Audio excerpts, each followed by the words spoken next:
morning, children. I hope all of you are fine.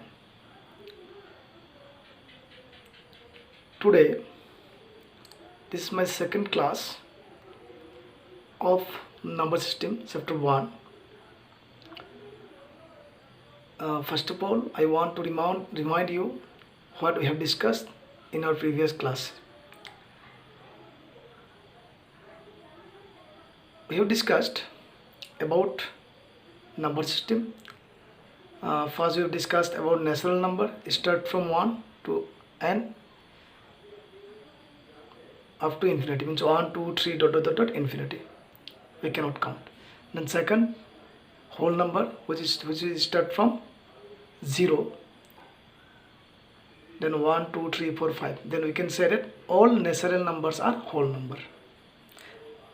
All natural numbers are whole number, but all whole numbers are not natural number. Next we got integers.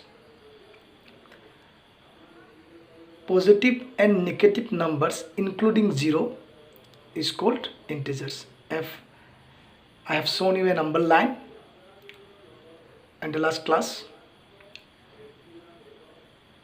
Right side positive numbers, then left side negative numbers. Means positive and negative numbers including 0 are called integers. Second we got prime number, a number which has exactly two factors on and itself. Then composite numbers, those numbers has more than two factors. Then we got real numbers. Real numbers are two types, rational and irrational. Rational is a number which can be expressed in the form of p by q, where q is not equal to 0, and p and q are integers. I repeat, a number which can be expressed in the form of p by q, q not equal to 0, and p and q are integers, is called rational number. And there is another number, that is irrational number. Today I am going to explain about irrational number. Before that, I want to clarify one thing. That day I have done mistake. Let's see. That day, question number 1.1, I have done the question number 1.1 for question number 2, not question number 1.1. Exercise 1.1, question number 4 to every integer is a whole number. You have to say false or true. The reason what I said in the last class, that I said integers, negative numbers are not integers, that is wrong. That is my mistake. Actually, the reason will be like that. Every integer is a whole number. When I have given the definition of integers in the first class, I told that positive and negative numbers including 0 are called integers. So we can write here, since negative numbers are not whole numbers, all integers are not whole number. Why? Because positive numbers we can say a whole number, but negative, those integers are positive integers are whole number, but negative integers means negative numbers are not whole number. That is why it is false. I repeat, integers contains negative and positive numbers including 0, but only positive numbers are whole number including 0. Understood? So negative numbers are not whole number. That is why it is false. Irrational number. Okay. A number which cannot be written in the form p by q. Which can be written in the form of p by q, that is called rational, and which cannot be written in the form p by q, where q not equal to 0, is called irrational number. Or in shortcut you can say those numbers are not rational, they are irrational.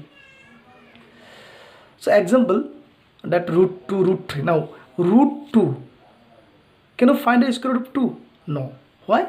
Because we cannot find out the square root of 2, square root of 3, square root of 5. If you try to find out the square root of 2, then we will not get the correct decimal expansion. Means I'll explain about decimal expansion, why I said correct decimal expansion. I'll explain about this. So just try to understand root 2, root 3, pi. Afterwards I'll explain pi. Okay, I wrote pi. Okay, now we are thinking that pi is equal to 22 by 7, but it has p by q form. Then also I wrote here what pi is a decimal. I will explain. Next, this number, see, 0.011, 01, 111, 0, 4 times 1, then 0, 5 times 1, it will go like that. 6 times, 7 times, 8 times. These are irrational numbers. I will explain about this. See, now I will explain about real number and decimal expansion. These all examples you will get clear concept here. Real number is denoted by R. Don't forget, real number is denoted by R. So what is the relation between real number and decimal expansion? See, 5 by 2. I am taking 5 by 2. If you divide 5 by 2, what you will get?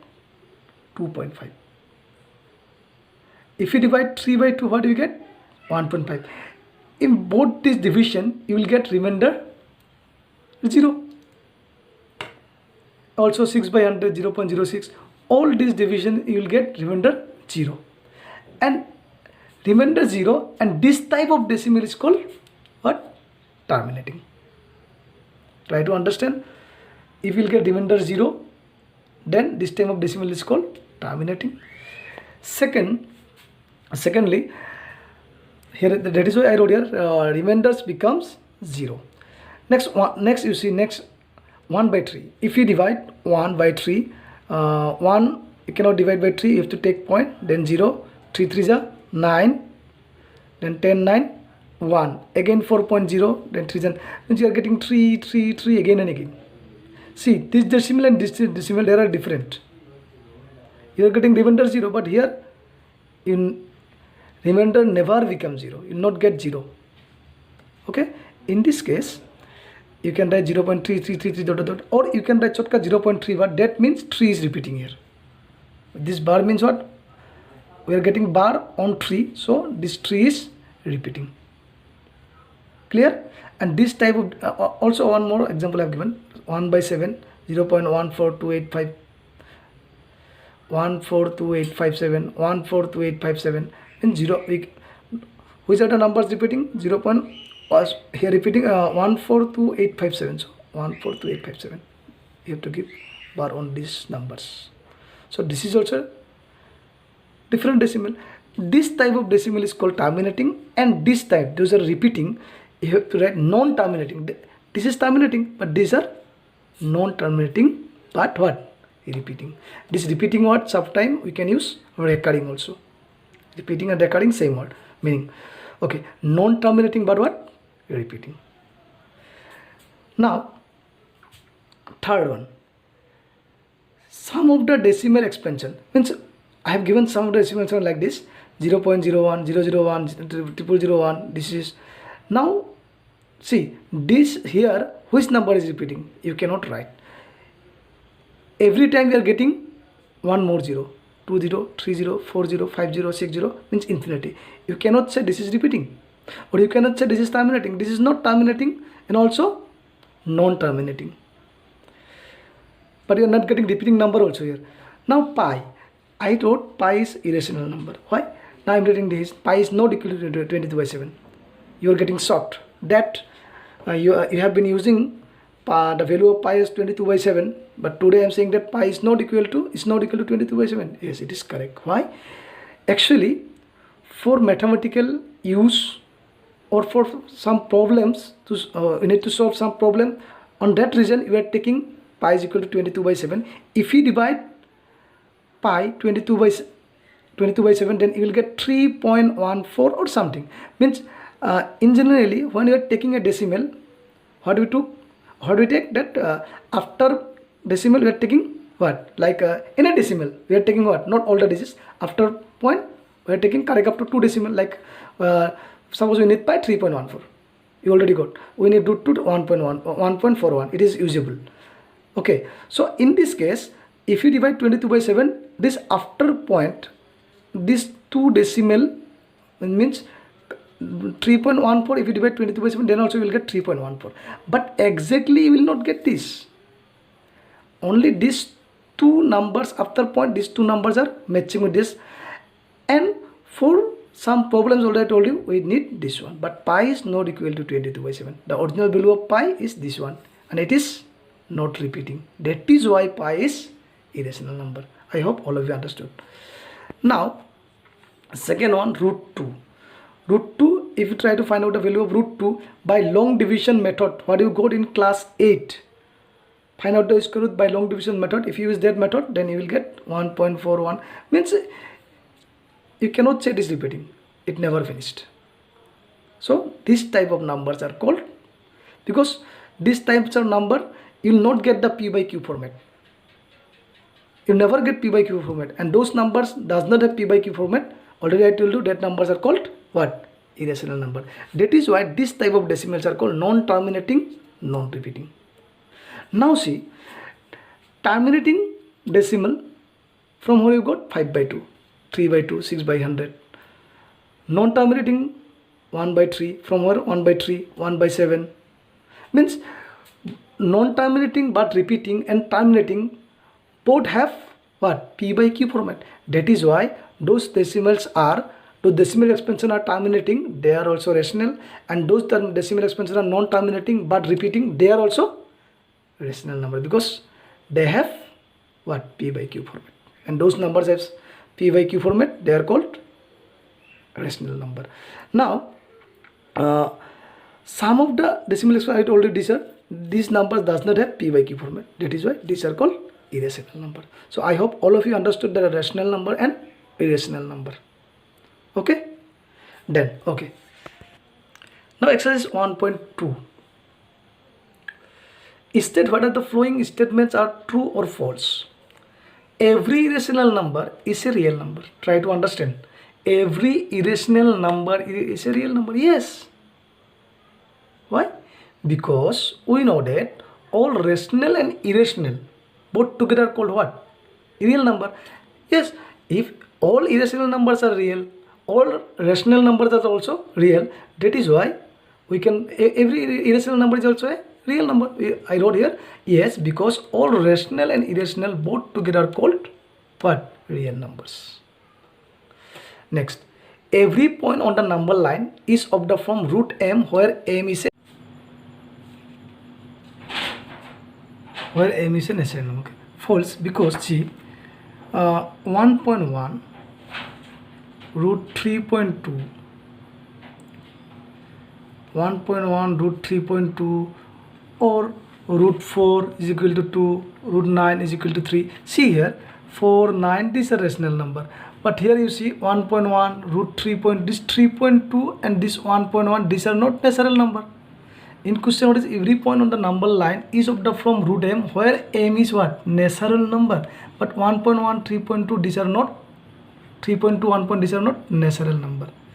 Now see, but again actually, but we cannot get negative numbers after taking square root. See, if you want to find out square root of minus 4, root over minus 4, you cannot write minus 2. You cannot write minus 2. So these are the reasons that every number on the number line is not of the form root m. About this you will learn in your higher class, that how to find out the square root of negative numbers. Now next, every real number is irrational number. Every real number is irrational number. Every real number. It is false. Why? Because rational and irrational both together call what? Real number. In the question, every real number is irrational number. No, because real number consists or contains rational and irrational both. Whenever we are saying about real number, we should understand that it has rational and irrational both, because rational and irrational both together called real numbers. Next, question number 3. Represent root 5 on the number line. Means root 5, already you know that root 5 you cannot find out the square root of root 5. So it is what? It is irrational. It is what? Irrational. So how to represent irrational number on the number line? In your previous classes you can you have already represented decimal, you have already represented whole number, integers on the number line, and also you have represented fraction on the number line. But now you have to represent irrational number on the number line.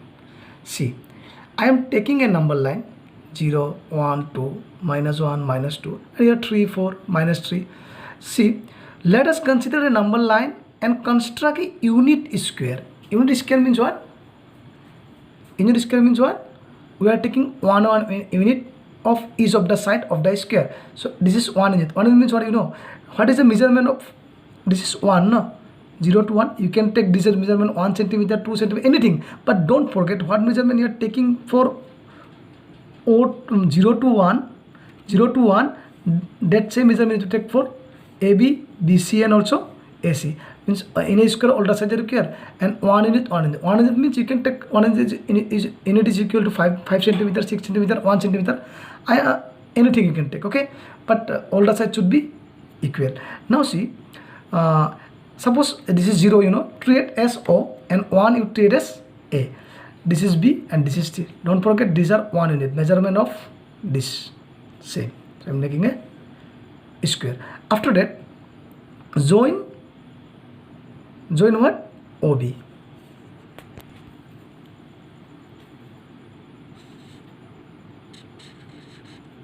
Sorry, a little bit.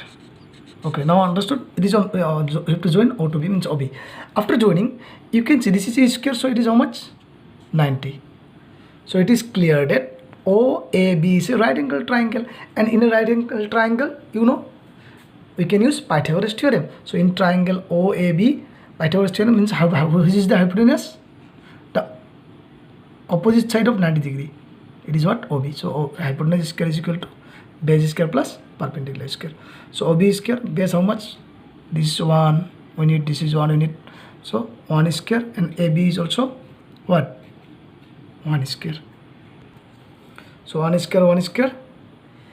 1 square is 1, 1 square is 1 plus 1, 2. If you take out the square root from here, then you will get root on the right hand side, means you will get OB is equal to root 2. So how do you got the value of OB? Root 2. Now, BD perpendicular to OB.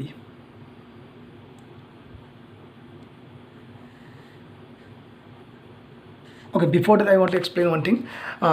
If in the question they are asking that represent root 2 on number line, then for which one you got root 2? This OB. Then if you use compass and OB as radius, means OB as radius, if you draw an arc, it will intersect in this point.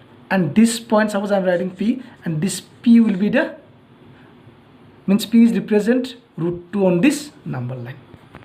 But here question is asking for root 5.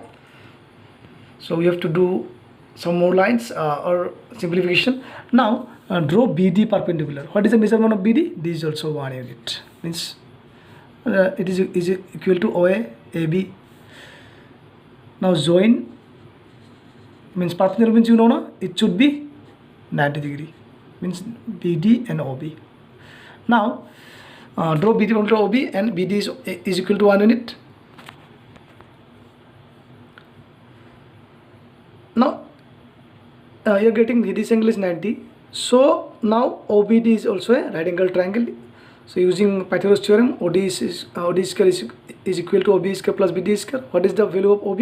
Root 2. So root 2 square, and BD 1. So 1 square. Square root cancel. 2 plus 1 what? 3. So OD square is equal to 3. If you take out the square, you will get here root. So OD is equal to what? Root 3. Similarly, if you draw perpendicular here, like OE perpendicular to what?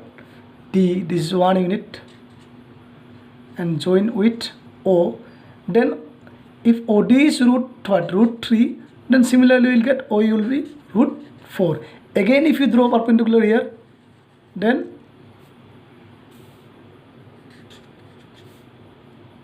this F 1 unit, then you will get root 5. And again, if you draw here perpendicular, again join with O, you will get what? 6, root 6, root 7, root 8, root like that. This is a spiral, okay?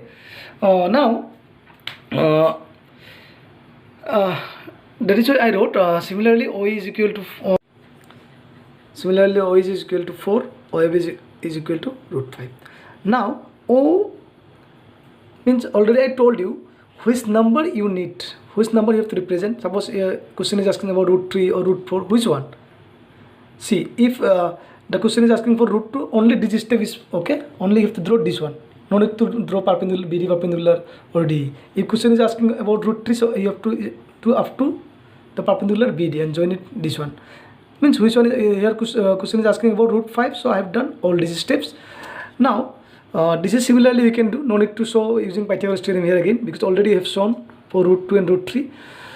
Now O, because we are going to represent root 5, OS center and OF as radius, draw an arc. If you draw an arc, then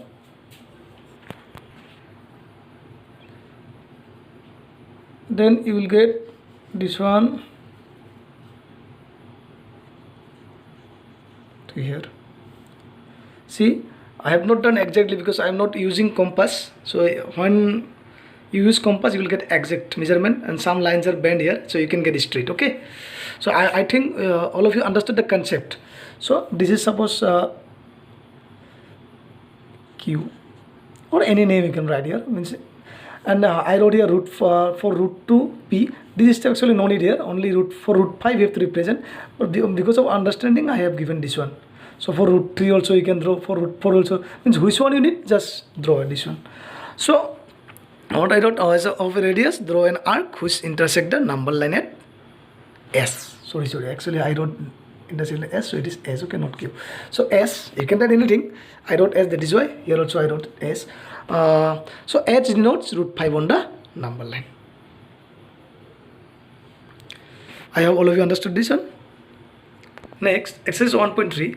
Write the following in decimal form and say what kind of decimal expansion is S. Already I have explained the concept of decimal expansion. So here you need to find out the decimal expansion first, then we need to say what kind of decimal is this. 36 by 100, so it is, you know, 100, so you can write 0.36. So it is what? Already I told, it is terminating, because the remainder is 0. Second, 1 by 11. If you divide 1 by 11, 1 is not divisible by 11, you have taking point, then 0. Again 10 is also not divisible by 11, so you are taking 0 here, so 0, so 100. Now 11 9 ja 99. Again you are getting 1, and 4 decimal 0. Then also 10 is not divisible by 11, so again you are taking 0, 0. So again 99. Means you are getting 0.9090909. So 0909 dot dot dot. Means which number is repeating? 09. So I am putting bar here. So it is what? Non-terminating, but what? Repeating. So non-terminating, repeating. Now next, 4 is to 1 by 8. This mixed fraction. So you have to break it first. 8 for the 32 plus 1, 33 by 8. If you divide 33 by 8, so 8 for the 32, 3 to 1. So 1 is not divisible by 8, point 0. 8 1s are 8, 10 8 2, again 0 16. Then at last we got 4, the 0, 5 the 40. So you are getting the remainder is what? 0. So it is what? Because we are getting remainder, so it is terminating. So understood? So you can try. In question number 1, there are a few questions to find out a decimal expansion. You can try and you can write. Now next, there is a question number 2. Actually, I forgot to write the question, so it is there. You can see in the book. That question is asking that without performing, means you have the value of 1 by 7. 1 by 7. 0.142856. This value they have given. Now they ask that without performing any long division, in any division, no need to do any division, without performing any long division, you need to find out the value of 2 by 7, like they have given 1 by 7. You need to find out the value of 2 by 7, 3 by 7, 4 by 7, 5 by 7 and 6 by 7. So we can find out like that. See, they have given 1 by 7. Now we need to find out 2 by 7. So 2 by 7. So we can write 2 by 7 is what? 2 into 1 by 7 or not? If you multiply 2 with 1 by 7, you will get back 2 by 7. So 2 into 1 by 7. Put the value of 1 by 7 here. 0.14285. So here actually to give bar. Okay. So after multiply 2 with 0.142857, then what do we get? 0.285714. Understood? If you multiply 2 with this decimal, you will get, and this is the value of 2 by 7. You can verify it by using your mobile or by divide 2 by 7. you can verify it, you will get this. Okay, this is a magic. Next, 3 by 7. Similarly, we can do the 3 into 1 by 7. So 3 is multiplied with 0.142857, you will get 0.428571 bar. Similarly, 4 by 7, like that, 4 into 1 by 7, 5 by 7 and 6 by 7. I hope all of you understood. So your homeworks, extra, this is extra I have given, this is not from any exercise. Represent root 7 on the what? On the number line. Okay, you have to represent root 7 on the number line. You can see this root 5. Then exercise 1.2, question number 4. Then exercise 1, not only 4, okay, exercise 1.2, question number 4 and 2. Then exercise 1.3, question number 1. Regarding this homework or explanation, if you find any doubts, you can ask me in the evening, and don't forget to submit your homework in my WhatsApp number. And I want to say something that I already told you I'm not expert. This is my I'm doing online classes first time. So their parents or respective parents, if you find or any viewers other than our students or parents, if you find any mistake, please write in the comment box and correct it. And I'll try my best to improve my videos. Already told you, if you find any mistake, please write in the comment box, then I will correct. Thank you so much.